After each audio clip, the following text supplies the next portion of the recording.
Bonjour. Le bâtiment doit réussir à concilier performance thermique, acoustique, environnementale, tout en assurant un bon niveau de confort et de qualité de l'air intérieur à ses occupants. La ventilation a un impact sur toutes ses composantes, en particulier sur la dilution et l'évacuation des polluants intérieurs. D'autant plus depuis que les exigences d'étanchéité à l'air de l'enveloppe se sont accentuées avec la RT 2012. Or, la qualité de l'air intérieur, dite QAI, est un enjeu sanitaire et économique majeur.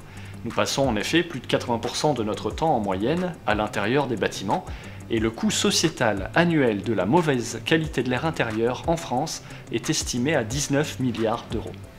La QAI est un sujet complexe à appréhender, du fait de la multiplicité des sources de polluants.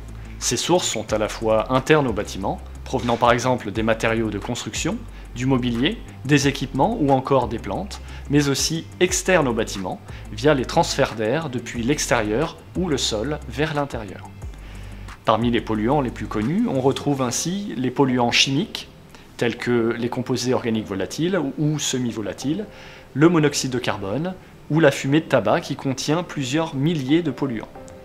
On retrouve aussi les polluants biologiques, tels que les pollens, les moisissures et les acariens, ou encore les polluants dits physiques, tels que les particules fines, qui présentent par ailleurs le plus fort impact sanitaire, mais aussi les fibres d'amiante, le radon, sans oublier l'humidité, pouvant être génératrice de désordre sur le bâti.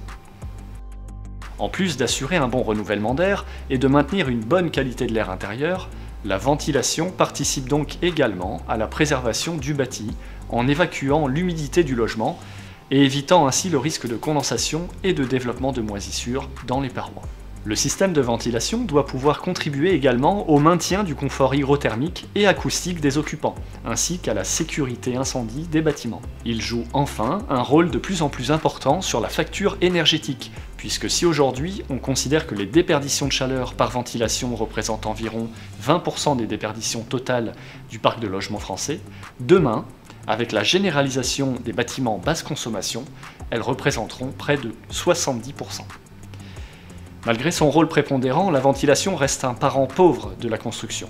Pour preuve, l'Observatoire de la qualité de l'air intérieur, l'OQAI, recensait dans sa campagne nationale logement plus de 20% du parc résidentiel qui ne présentait aucun dispositif de ventilation particulier. D'après l'enquête nationale Trémy, le changement ou l'amélioration du système de ventilation représente en 2017 seulement 10% des travaux de rénovation énergétique dans le résidentiel, et 20% de ces travaux sont réalisés en auto-rénovation sans compétences professionnelles. De plus, la ventilation ne figure généralement pas dans un lot de travaux bien identifiés, et sa mise en œuvre est réalisée par différents corps de métier, l'électricien, le plaquiste, le plombier. Il n'existe malheureusement pas aujourd'hui de métier de ventiliste, garant de la qualité de l'air du logement. Enfin, on constate bien souvent que le système de ventilation n'est pas ou peu entretenu tout au long de sa vie, quand un entretien tous les 3 ans par un professionnel est recommandé. Ceci explique que dans les logements neufs, plus de la moitié des opérations contrôlées présentent au moins une non-conformité. L'agence qualité construction, l'AQC, dénombre ainsi de nombreuses pathologies associées à la ventilation, plus de 4000 sinistres répertoriés en 10 ans, dont l'origine est majoritairement liée à un défaut de mise en œuvre. En conclusion, il est donc primordial d'apporter une attention toute particulière à l'aération des logements, à toutes les phases du projet, de la conception à la maintenance, afin de garantir le bien-être des occupants, de préserver le bâti et de maîtriser sa facture énergétique.